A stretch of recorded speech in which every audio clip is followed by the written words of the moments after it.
Yadıma düşmüsən, elə bil yadımda heç olmamısan. Sən açdığım eşq qapılarını üzümə bağlamamısan. Mən sevgidə kör, səndən kör biri, elə bil hisslərimlə sən oynamamısan. Yadıma düşmüsən, xatirən olan küçədən keçəndə, hardasa qara gözlər sözünə rast gələndə, tək olanda adım qulaqlarımda eşidiləndə. Yadıma düşmüsən, sanki heç vaxt düşməmiş kimi, gözlərimdən də düşəydin yadıma düşdüyün kimi. Sənin də qəlbini para edərdilər məni bir acı sözünlə öldürdüyün kimi. Yadıma düşmüsən, sözlər boğazımda düyünlənəndə, əllərim açılıb Allaha doğru gedəndə. Yad şərdə mənə doğma yer evimizin pəncərəsidir. Yadıma düşmüsən, mən səni o pəncərədən izləyəndə.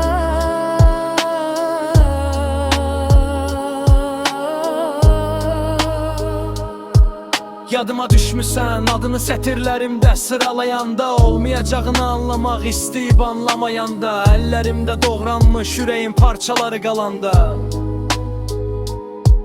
Yadıma düşmüsən, varlığın yoxluğuna təslim olanda. Yadıma düşmüsən, illərin əsrətini vərəqə düzəndə, düzüləndə, misralarıma xatirələrim bəzəyəndə, bəzən də xoşbəxt olanda yadıma düşürsən.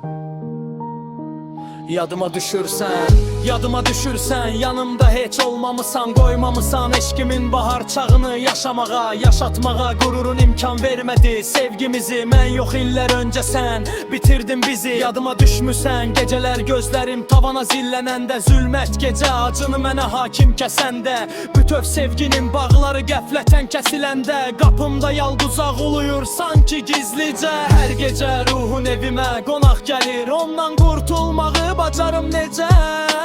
Sadəcə gözlərimdə canlananda.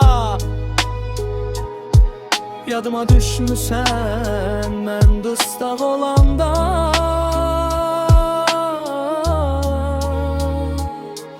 Yadıma düşmüsən, ölənlərin gəlmədiyini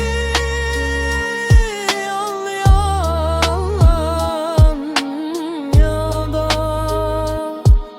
Ölülərin gözlərini yaxınlar bağlayanda, bizim sevgimizin gözləri açıq qaldı dəfn olunanda. Onsuz da bizdə biz deyilən heç nə yox idi ki. Yadıma düşmüsən hər an, yadımdasan çünki. Nəysə, elə bilirəm yanımdasan sanki.